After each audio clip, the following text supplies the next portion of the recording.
Bonjour à tous et bienvenue sur FarmNet's Blue News, technologie et nouvelles du monde agricole. Je suis ravie de vous retrouver aujourd'hui pour discuter d'une étude fascinante sur le secteur laitier suisse. L'Université de Berne vient de publier des résultats très intéressants. Tout à fait. Cette enquête donne vraiment la parole aux producteurs de lait, et c'est assez révélateur. Plus de 2000 exploitations ont participé, c'est un échantillon solide. Alors, qu'est-ce qui t'a le plus marqué dans ces résultats?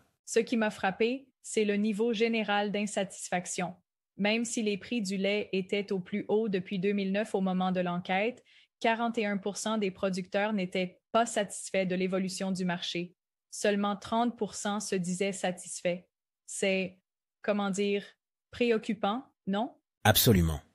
Et ce qui est fascinant, c'est que cette insatisfaction persiste malgré la hausse des prix. En fait, beaucoup expliquent que cette hausse ne compense pas l'augmentation des coûts de production. Les intrants comme les aliments concentrés ou le carburant ont tellement augmenté que les marges restent sous pression. Exactement. Et puis, il y a cette question de la segmentation du lait qui semble vraiment cristalliser les mécontentements. Près de 60% des producteurs s'y opposent. Tu te rends compte?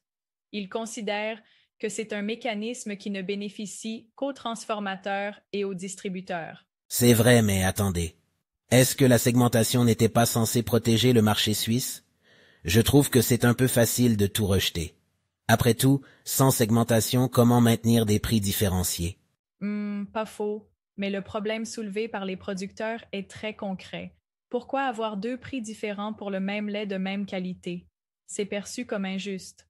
Beaucoup disent que le lait est blanc et qu'il n'y a pas de raison objective pour cette différence, et puis ils n'ont aucun moyen de vérifier dans quel segment leur lait finit réellement. Je comprends leur frustration. Mais ce qui me surprend, c'est que seulement 23% soutiennent clairement le maintien de la segmentation. Et ces producteurs avancent un argument intéressant. La segmentation permettrait justement de stabiliser les prix sur un marché partiellement libéralisé. C'est un débat complexe. Et qu'en est-il des autres aspects du marché? Les conditions de prise en charge semblent moins problématiques, avec 38% de satisfaction contre 33% d'insatisfaction.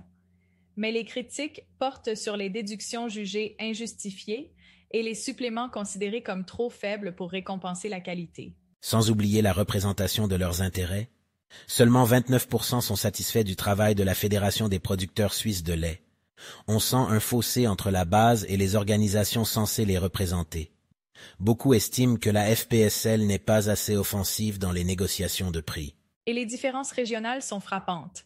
Les producteurs romans sont nettement plus critiques envers le marché laitier que leurs homologues alémaniques, malgré des prix du lait en moyenne plus élevés en Suisse romande.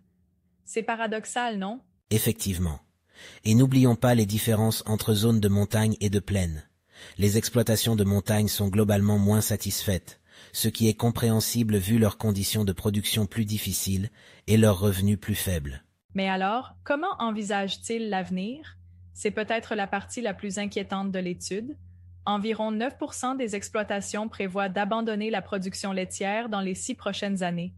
Et les raisons principales sont le revenu trop faible et la charge de travail trop importante. Et parmi ceux qui restent, près de la moitié ne prévoient aucun changement.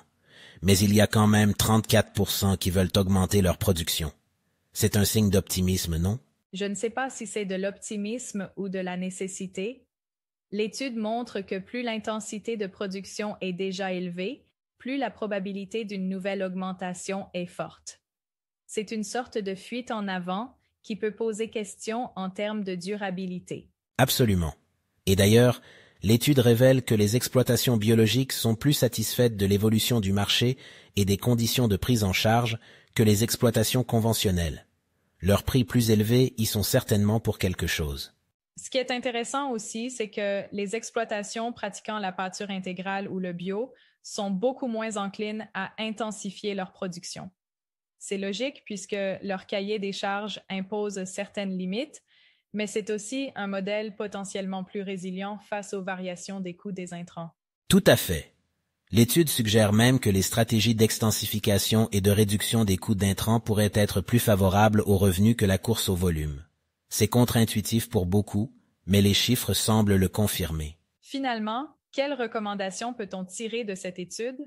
Il me semble qu'améliorer la communication entre producteurs et transformateurs serait déjà un bon début, non? Absolument.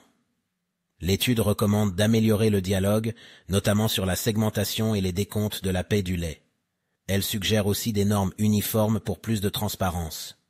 Et puis, il faudrait valoriser davantage les modes de production durables comme la production de lait sans ensilage. En conclusion, cette étude nous montre que malgré des prix du lait en hausse, le secteur laitier suisse fait face à des défis structurels importants. Les producteurs demandent plus de transparence, d'équité et de reconnaissance de leur travail. Sans ces évolutions, la diminution du nombre d'exploitations risque de se poursuivre. Tout à fait d'accord. Et c'est un enjeu qui dépasse largement le cadre économique. C'est toute une tradition, un savoir-faire et un modèle d'agriculture qui sont en jeu.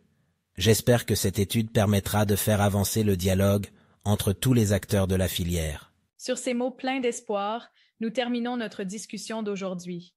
Merci à tous de nous avoir écoutés sur FarmNet's Blue News. À très bientôt pour de nouvelles actualités du monde agricole. Merci d'avoir Euros écoutons Blue News or bientôt.